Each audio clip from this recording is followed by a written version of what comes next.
Good afternoon, Your Honors. La greffière d'audience, bonjour. Affaire IT 9834T. Le procureur contre Nalet Ilic et Martinovic. Le président, merci beaucoup. Je vais demander au fin du compte-rendu d'audience que les parties se présentent. D'abord pour l'accusation. Monsieur Scott, bonjour Monsieur le Président. Madame le juge Clark, Madame le juge Diarra, Kenneth Scott, je représente les intérêts de l'accusation avec Monsieur Douglas Stringer, Monsieur Vassili Poryuvayev, Roland Boss, Marie-Ursula Kind et Kimberly Fleming. Merci. Le Président, merci beaucoup. Je me tourne vers les représentants de l'accusation. Mr. President. Bonjour, Monsieur le Président, Mesdames les juges. Je m'appelle Kreshimir Korsnik, je suis accompagné ici de mon conseil, M. Christopher Mick, ainsi que notre assistant. Le Président, merci. Bonjour, Monsieur le Président, Mesdames les juges. Je suis Branko Šerić, membre du barreau de Croatie et suis défenseur de Vinko Martinovic. À ma gauche, mon confrère et co-conseil, Jelimir Bar, lui aussi membre du barreau de Croatie. Merci, Monsieur le Président, Mesdames les juges. Le Président. Monsieur Nalet Ilic, êtes-vous en mesure de suivre les débats dans une langue que vous comprenez? Mr. Martinovic. Réponse oui, le Président, merci. Vous pouvez vous asseoir. Monsieur Martinovic, êtes-vous à même d'entendre les débats dans une langue que vous comprenez? Réponse oui. Nous ne vous avons pas vu depuis environ 5 mois. Avez-vous quelques griefs dont vous souhaitiez nous faire part? Qu'en est-il de votre état de santé? Ma santé est bonne. You may sit down, please. Vous pouvez vous rasseoir. Trial Chamber 1, Section A. La Chambre de première instance 1, Section A, siège aujourd'hui pour rendre son jugement dans l'affaire le procureur contre Vinko Martinovic et Mladen Nalet Ilic. Pour les besoins de l'audience, la Chambre va brièvement résumer ses conclusions. Mais elle tient à rappeler qu'il ne s'agit que d'un résumé et que seul fait foi le jugement écrit où sont exposés ses motifs et ses conclusions.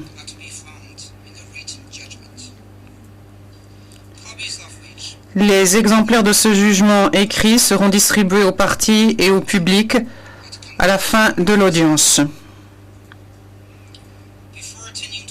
Avant d'en venir au fond, la Chambre souhaite remercier le service d'appui judiciaire, les traducteurs et les interprètes, la section de gestion des salles d'audience, la sécurité, ainsi que la section des victimes et des témoins pour leur contribution à ce procès. Now I turn to Judge Diarra. Je donne maintenant la parole à Madame le juge Diarra.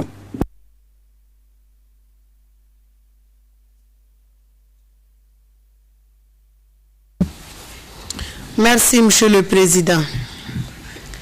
Il est allégué dans l'acte d'accusation que les événements visés se sont produits entre avril 1993 et janvier 1994 durant le conflit opposant l'armée de Bosnie-Herzégovine au Conseil de la défense croate dans le sud-ouest de la Bosnie-Herzégovine et plus particulièrement à Mostar et dans les municipalités voisines.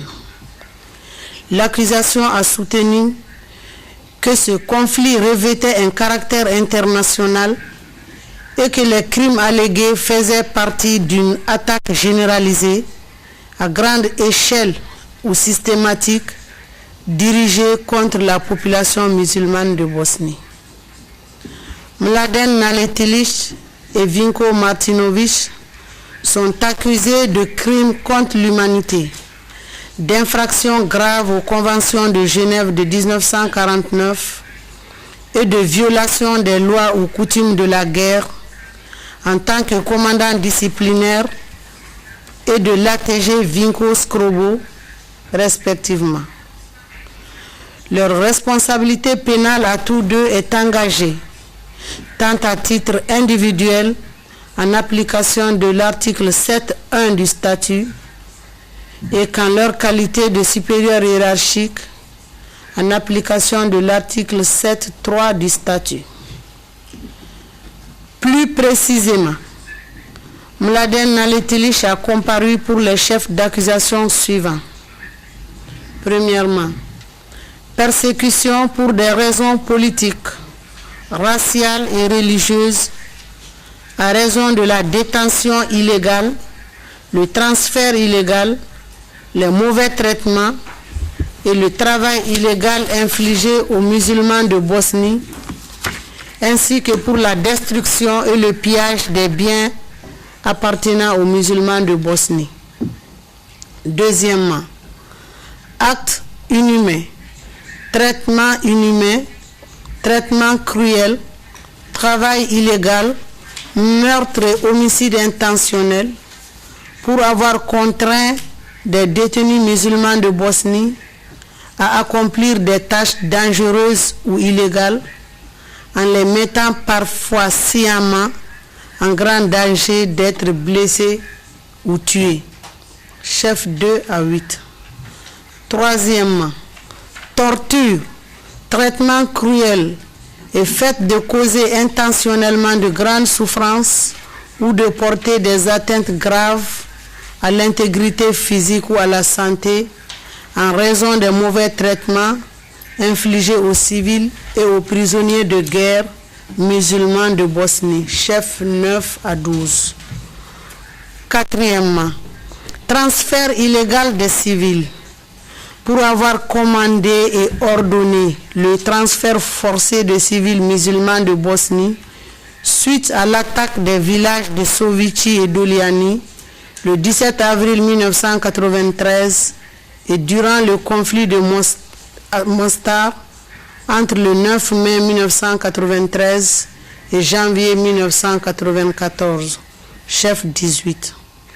Cinquièmement, destruction de biens sur une grande échelle et destruction sans motif que ne justifient pas les exigences militaires en raison des attaques lancées contre Sovici, Doliani, Mostar et Rashtani entre avril et septembre 1993.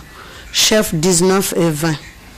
Sixièmement, pillage des biens publics et privés suite aux attaques menées contre Sovici, Doliani, Mostar et Rashtani entre avril et septembre 1993.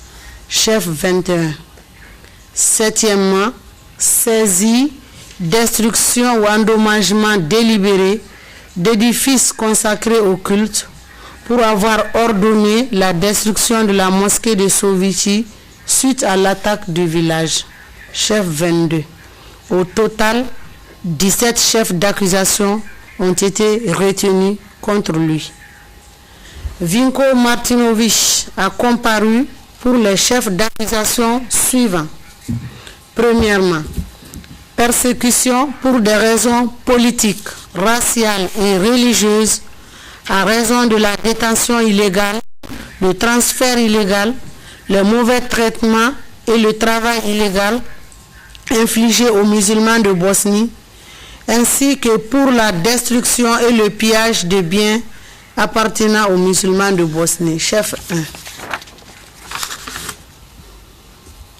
Actes inhumains, traitement inhumain, traitement cruel, travail illégal, meurtre et homicide intentionnel, pour avoir contraint les détenus musulmans de Bosnie à accomplir des tâches dangereuses ou illégales en les mettant parfois sciemment en grand danger d'être blessés ou tués.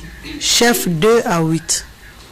Troisièmement, acte cruel et fait de causer intentionnellement des atteintes graves à l'intégrité physique ou à la santé en raison des mauvais traitements infligés aux civils et aux prisonniers de guerre musulmans de Bosnie. Chef 9 à 12. Quatrièmement, meurtre et homicide intentionnel en juillet 1993 commis sur la personne du détenu Nenan Armandić alors que ce dernier était sous la responsabilité de l'ATG Vinko Shkrobo à Mostar, ou, à titre subsidiaire, traitement cruel et fait de causer délibérément des atteintes graves à l'intégrité physique ou à la santé en raison des sévices graves dont Nina Darmanjis aurait été victime de la part des subordonnés de l'accusé, chef 13 à 17. Cinquièmement, transfert illégal de civils. Pour avoir commandé et ordonné le transfert forcé de civils musulmans de Bosnie durant le conflit qui s'est déroulé à Mostar entre le 9 mai 1993 et janvier 1994, chef 18. Sixièmement, pillage de biens publics et privés suite à l'attaque de Mostar le 9 mai 1993, chef 21. Au total, 18 chefs d'accusation ont été retenus à son encontre. Suite à la présentation des moyens de l'accusation et en application de l'article 98 bis du règlement, la Chambre a conclu qu'aucun élément de preuve n'a été présenté ou que les éléments de preuve présentés étaient insuffisants s'agissant des paragraphes 42 et 47 de l'acte d'accusation qui allèguent respectivement le décès des prisonniers du fait de leur utilisation en tant que bouclier humain le 17 septembre 1993 et les mauvais traitements infligés aux témoins B au quartier général du bataillon disciplinaire à Chiroki-Brieg. Le procès s'est ouvert le 10 septembre 2001 et s'est conclu le 31 octobre 2002. La Chambre a entendu 84 témoins présentés par l'accusation, 35 par la défense de Naleti Lich et 27 par celle de Martinovic. Durant le procès, environ 2750 pièces à conviction ont été admises. La Chambre va maintenant résumer ses conclusions relatives aux chefs retenus contre les deux accusés. Now I turn to Judge Clark. Président, je donne maintenant la parole à Madame le juge Clark. Merci, Monsieur le Président. Mesdames et Messieurs, longtemps après que ce tribunal aura jugé sa dernière affaire, les historiens et les analystes politiques continueront à débattre de l'origine et des causes des guerres en ex-Yougoslavie. Or, ceci n'est pas notre rôle et nous nous sommes gardés de formuler des théories sur les causes de la guerre et de tirer des conclusions à cet égard. En notre qualité de juge du tribunal international, notre devoir est de déterminer si les faits reprochés par l'accusation à Mladen Naletilic, alias Tuta, ou à Vinko Martinovic, alias Stella, sont avérés. Les événements qui sont à l'origine des accusations portées contre Naletilic et Martinovic sont survenus dans le sud-ouest de l'Herzégovine, la région la plus méridionale de la Bosnie-Herzégovine. C'est à ce jour la seule affaire qui porte sur cette région. Le sud de l'Herzégovine comptait traditionnellement un grand nombre d'habitants qui se déclaraient croates et qui partageaient la religion et les traditions catholiques de leurs voisins croates.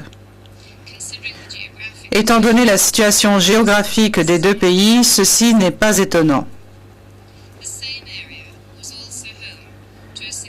Nombreux étaient également les habitants de confession musulmane, qui, sur le plan religieux, n'avaient rien en commun avec la Croatie. Ces deux groupes parlent la même langue, malgré quelques différences régionales et traditionnelles d'accent et de vocabulaire. La capitale de cette région d'Herzégovine était l'ancienne et magnifique cité ottomane de Mostar, dont la population culturellement diverse était composée de Croates, de musulmans, de Serbes, de Juifs et d'autres. Au cours des bouleversements et des déchirements qui, suite à l'affirmation des identités nationales ou ethniques, ont affecté toutes les régions de l'ex-Yougoslavie à partir de 1990, le contrôle de Mostar et des zones limitrophes a joué un rôle crucial et extrêmement tragique. Personne n'est sorti tout à fait indemne de cet épisode de l'histoire. Avant l'éclatement de l'ex-Yougoslavie, la ville de Mostar présentait une grande diversité ethnique et certains de ses quartiers étaient des enclaves serbes, croates ou musulmanes.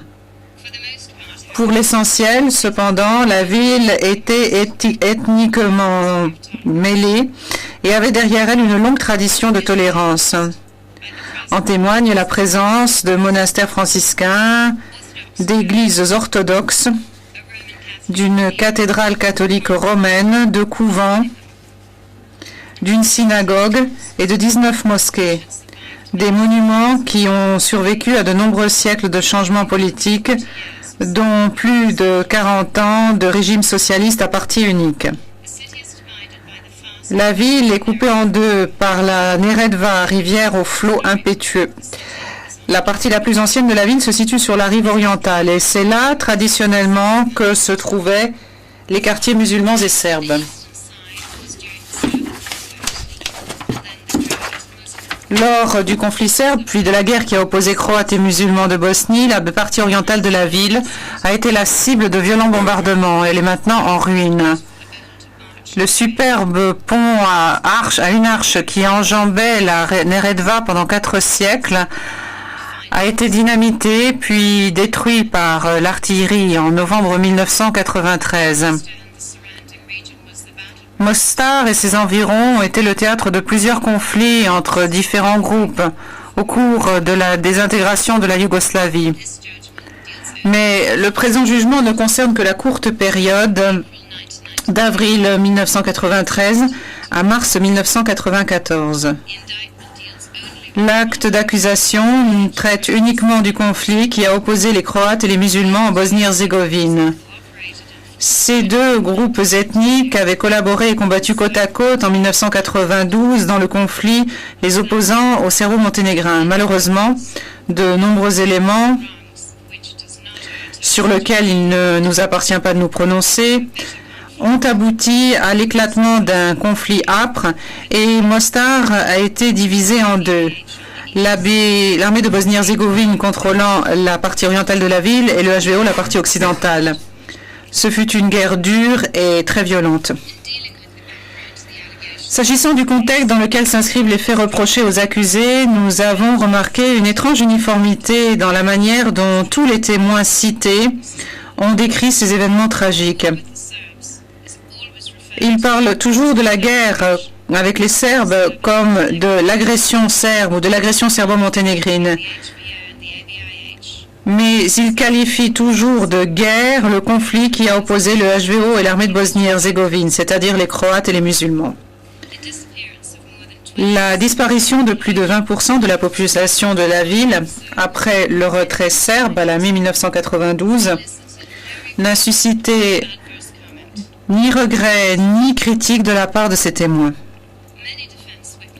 De nombreux témoins à décharge ont déclaré que, de par sa constitution, la Croatie était tenue de protéger les Croates partout dans le monde, et donc également les Croates de Bosnie-Herzégovine.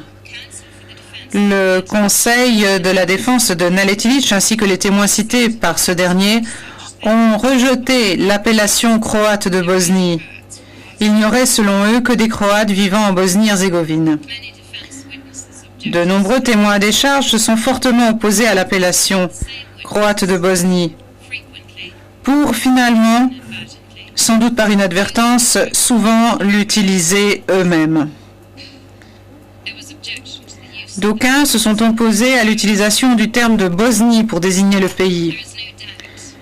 Il ne fait aucun doute qu'une partie du pays s'appelle effectivement la Bosnie, tandis que l'autre est traditionnellement appelée Herzégovine, et que l'entité dans son ensemble est connue sous le nom de Bosnie-Herzégovine.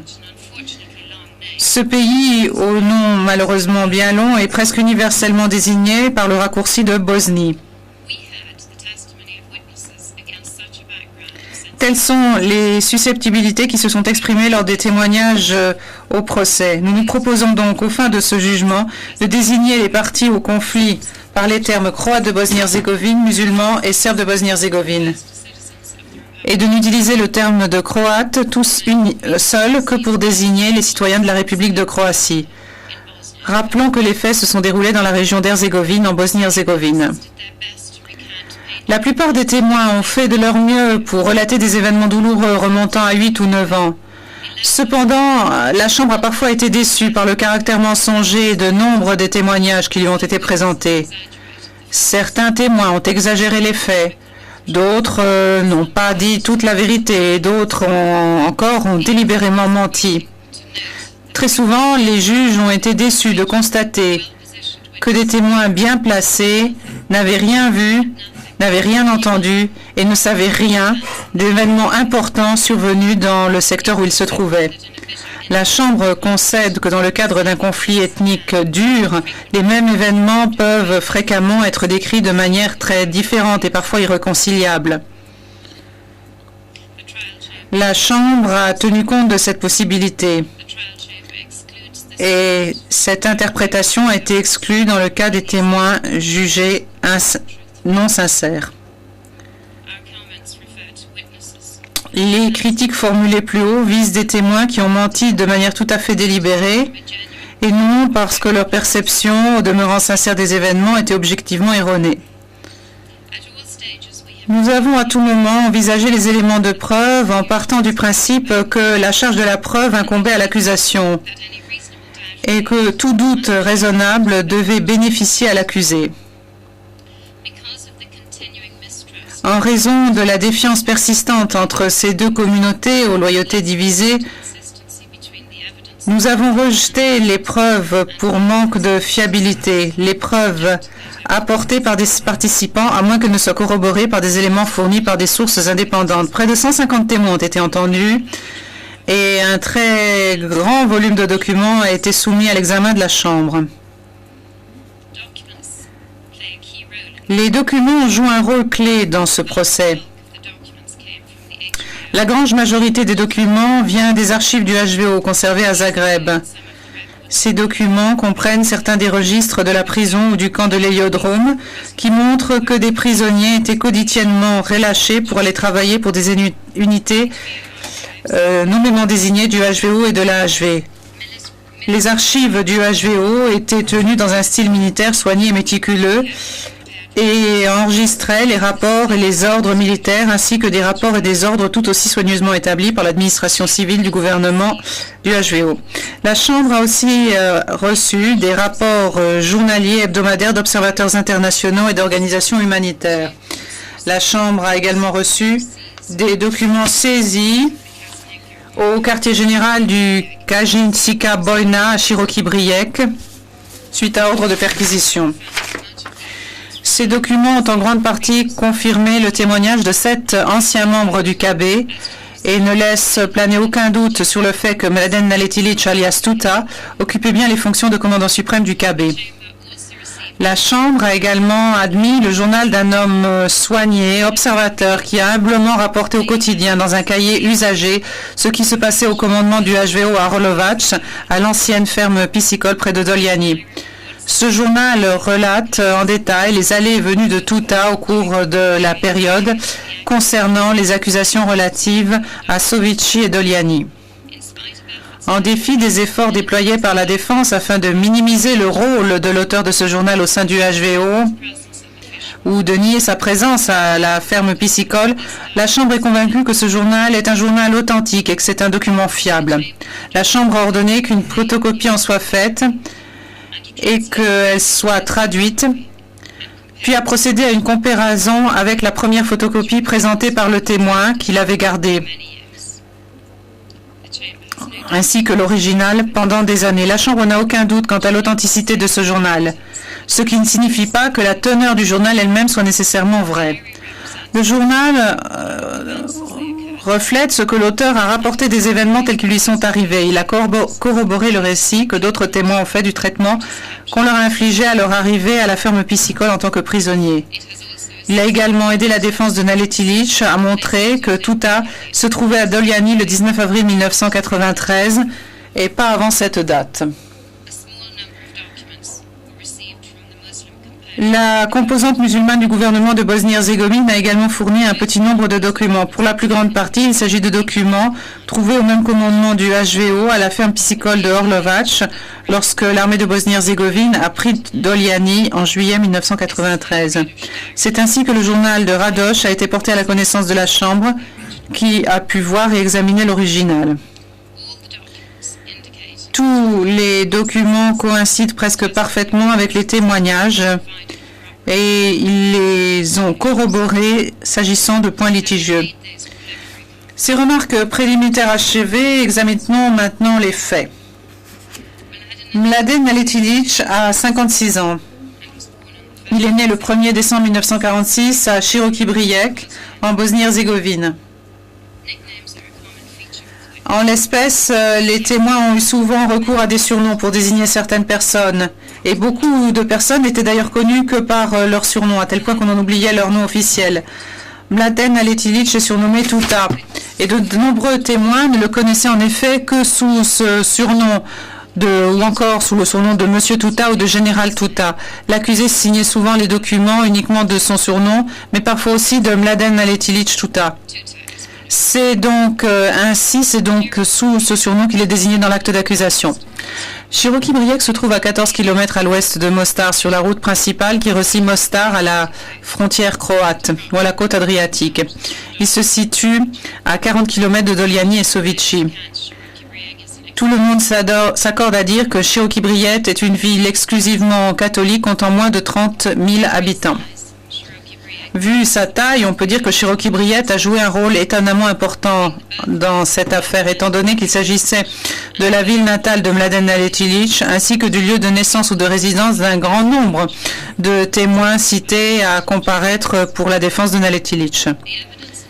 Les éléments de preuve présentés ne permettent pas de savoir au juste où vivait et travaillait Tuta avant qu'il ne retourne habiter à Široki Brijek.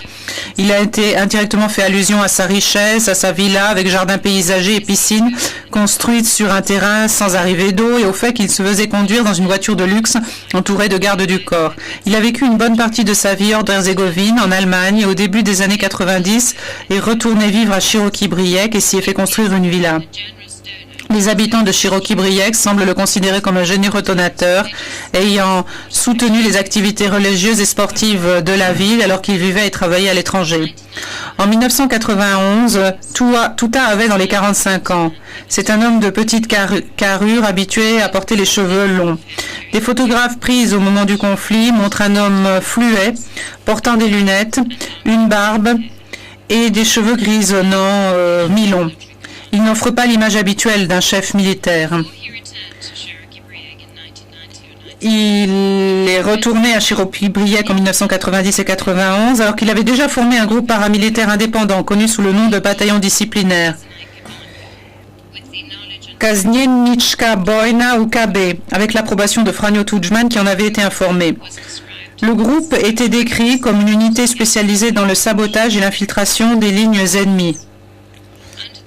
Sous le commandement et la tutelle de Mladen Naletilić et d'un proche collaborateur, Ivan Andabak, ce petit groupe a acquis une grande popularité et est entré dans la légende.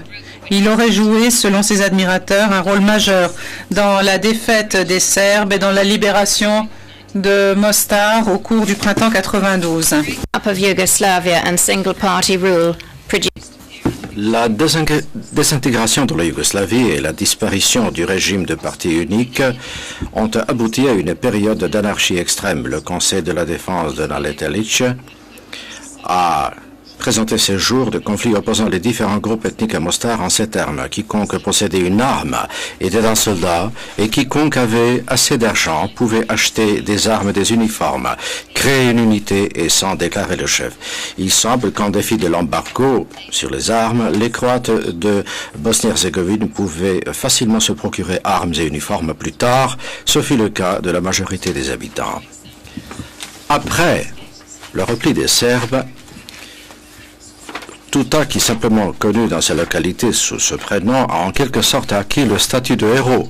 De nombreux témoins l'ont décrit comme une légende. Entre-temps, le bataillon disciplinaire a vu grossir ses rangs et a combattu sans répit les forces serbes de Bosnie-Herzégovine, la JNA, jusqu'en juin 1992, avant de refaire surface sous la tutelle du HVO dans les premières escarmouches avec les forces musulmanes de Bosnie-Herzégovine fin 1992 et début 1993.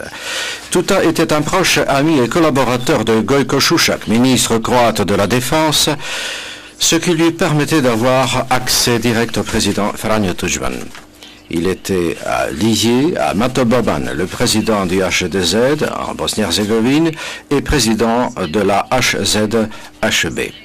Rien ne prouve qu'il était membre du HDZ, non plus du gouvernement de la HZHB ou par la suite de la HRHB. La défense nie qu'il ait joué un rôle quelconque durant la guerre et qu'il ait été commandant du KB. Mais la Chambre a convaincu qu'il s'agissait d'un homme influent et important au sein de la communauté croate en Herzégovine. Il était en mesure de jouer un rôle néfaste dans la vie des musulmans de Bosnie-Herzégovine pendant la guerre. Vinko Martinović Štela a 39 ans. Il est né le 21 septembre 1963 à Mostar, en Bosnie-Herzégovine. Il a grandi à Mostar, dans un quartier multiethnique appelé Rodoč. Il a grandi, travaillé et vécu en lien étroit avec des musulmans. Avant la guerre, il a principalement travaillé comme chauffeur de taxi à Mostar. De nombreux témoins, dont son frère et quelques voisins, l'ont décrit comme étant un meneur né, un patriote. En 1992, lorsqu'a éclaté le conflit avec l'armée serbo-monténégrine à Mostar, Vinko Martinović, alors âgé de 29 ans, a rejoint les HOS, un groupe paramilitaire de Croates de Bosnie-Herzégovine et de musulmans, au sein duquel il est devenu chef du bataillon de Mostar. Il n'a jamais participé à la vie politique. C'était un garçon de Mostar qui n'avait reçu qu'une éducation élémentaire. Suite à l'interruption des relations entre les musulmans et les Croates, les formations HOS ont été dissoutes, Vinko Martinović devenant chef d'un groupe antiterroriste, ATG du HVO, nommé Vinko Škrobo u Mrmak. Cette petite unité faisait partie du bataillon disciplinaire, même si la majeure partie du temps, elle menait une existence relativement indépendante. Vinko Martinović, surnommé Štela, semble avoir prospéré dans ses fonctions de chef et s'être entouré d'un groupe de jeunes hommes animés du même état d'esprit que lui. Malheureusement, c'est un fait avéré que les guerres voient l'émergence de groupes de brutes et de profiteurs mal intentionnés. Sous le couvert de l'uniforme et la protection des armes et de leur nombre, ils s'autoproclament commandants et s'emparent de secteurs entiers dans leur intérêt personnel et au détriment de celui de leurs concitoyens. Vinko Martinović est l'exemple type de ces profiteurs de guerre. De chauffeur de taxi, il est devenu commandant. Lors de sa comparution initiale devant le tribunal, il a dit être propriétaire de restaurant. Durant tout le procès, il a été présenté comme un simple fantassin qui faisait de son mieux pour protéger sa ville contre les attaques.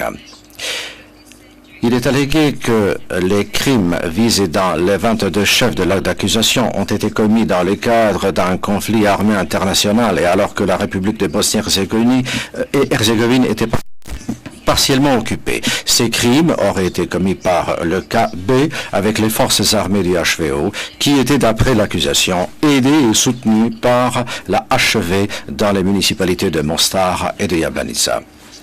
Il a été avancé que Mladen Aletelić Tuta commandait le bataillon disciplinaire ou KB au sein du HVO depuis le quartier général de celui-ci à Široki Brijeg et que Vinko Martinović Štela était à la tête d'une unité subordonnée au bataillon disciplinaire, le soi-disant groupe antiterroriste ATG, connu sous le nom de Mrmak, puis sous celui de Vinko Škrobo et qui opérait sur la ligne de front à Mostar.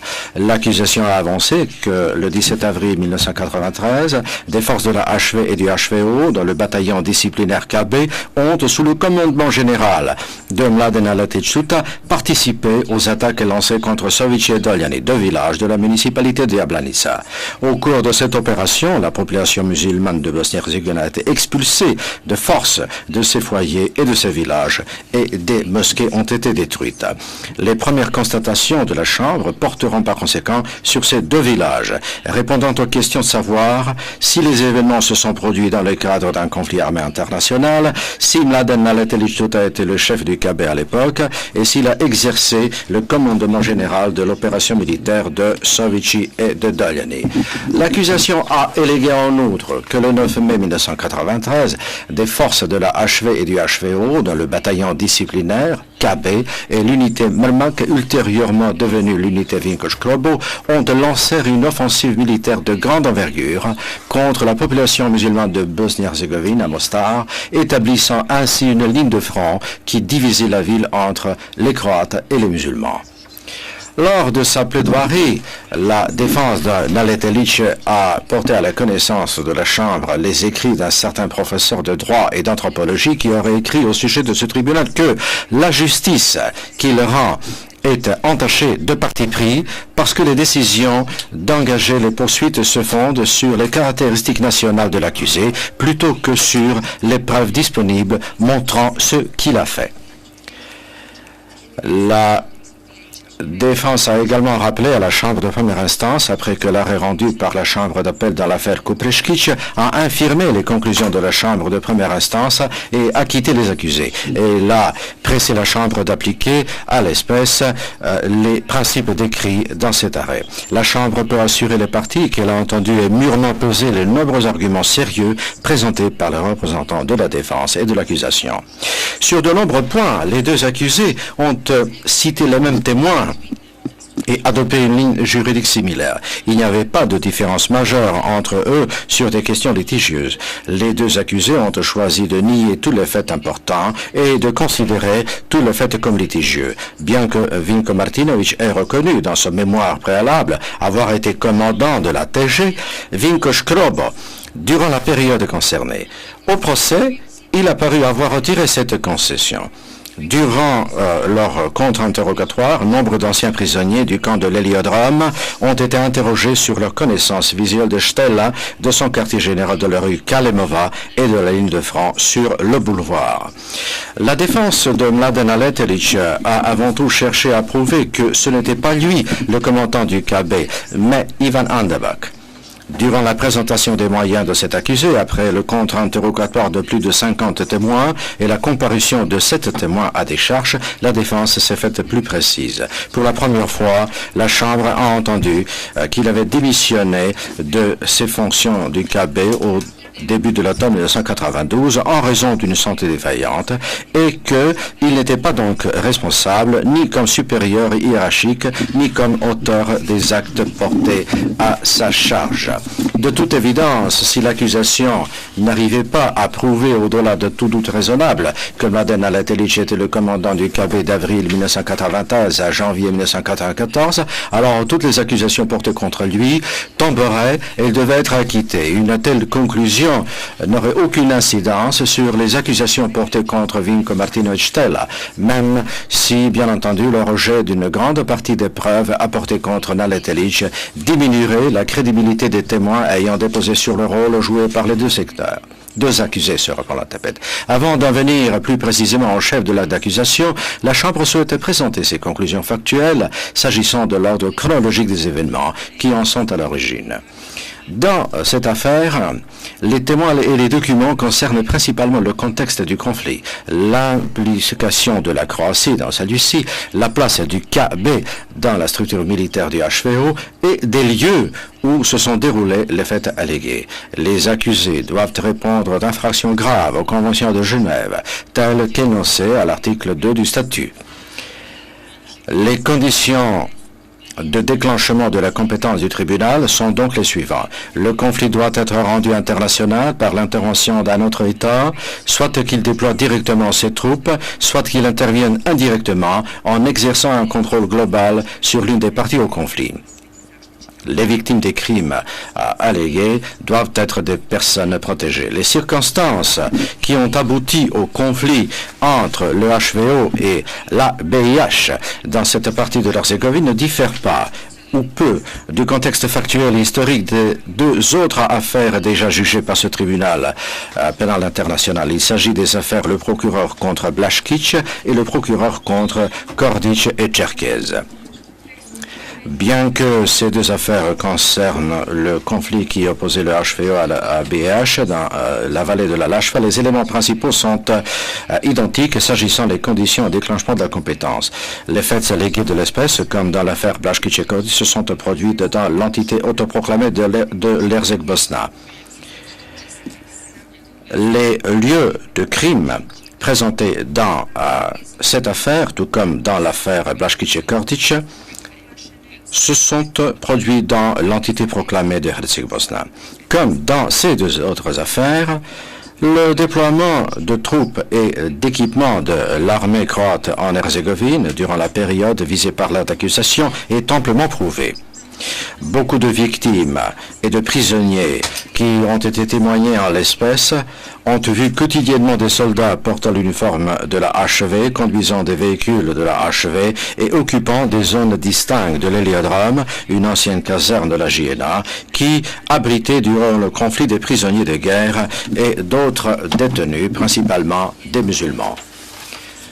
Ces troupes semblent avoir combattu dans des unités distinctes répondant à une hiérarchie distincte, ce qui contredit l'affirmation de la défense selon laquelle il s'agissait pour l'essentiel de volontaires originaires d'Herzégovine qui avaient pris les armes contre les Serbes pour la Croatie et qui, après ce conflit, étaient revenus pour protéger leur foyer contre l'attaque de l'ABH. Ce moyen de défense avait été avancé et rejeté dans les affaires Blaškić et Kordić, et la Chambre le rejette également en l'espèce. Le simple nombre de témoignages et des documents mentionnant la présence des troupes de la HV et de leur participation au conflit et provenant de sources indépendantes fiables et des archives du HVO ne laisse guère de doute sur ce point. Il est amplement prouvé que la Croatie a tenté de dissimuler sa participation directe au conflit en Bosnie-Herzégovine, comme le montrent les comptes rendus présidentiels présentés durant le procès. Ces documents avaient fait l'objet d'un premier débat vers la fin du procès de Dario Kordić, auparavant principal dirigeant politique de la Herzeg-Bosna. La Chambre de première instance a entendu les témoignages sur les détails techniques de l'enregistrement et de la transcription ultérieure de conversations tenues lors de réunions dans le bureau du président Tudjman. La Chambre a reçu ce témoignage dans le cadre de l'article 92 bis du règlement et a été guidée dans l'examen de ces précieuses archives par M. Marko Prlić. Elle est la première chambre de première instance à se fonder sur la teneur de cette partie des comptes rendus présidentiels qui lui ont apporté une aide considérable en établissant sans ambiguïté l'ampleur de la participation du président Tudjman dans les affaires de la Herzeg-Bosna, du HVO et dans le conflit en Bosnie-Herzégovine. Les conclusions qui suivent sont donc à replacer dans le cadre d'un conflit armé international. La Chambre de première instance conclut que Mladen Aletilić Tuta était l'un des principaux commandants du plan d'attaque de Šovići et Deljani qui s'inscrivait dans la stratégie globale visant à prendre Jablanica, une ville à prédominance musulmane qui résistait parce qu'elle ne souhaitait pas être inclue dans la Herzeg-Bosna sous contrôle croate. Ivan Andabak et Mario Hrkac, surnommé Čikota, étaient à ses côtés en tant que commandant d'unité du KB. En avril 1993, dans la région de Jablanica, les deux camps étaient prêts au combat. Les actes de provocation, la manipulation des informations diffusées par les médias et l'exagération criante sur la tapette des deux parties étaient monnaie courante. L'arrivée à Jablanica après le conflit contre les Serbes d'un grand nombre de réfugiés musulmans a perturbé l'équilibre ethnique et a contribué à empirer les tensions. Il y a eu des mouvements de troupes des deux côtés dans la zone et les barrages routiers étaient courants après le 15 avril.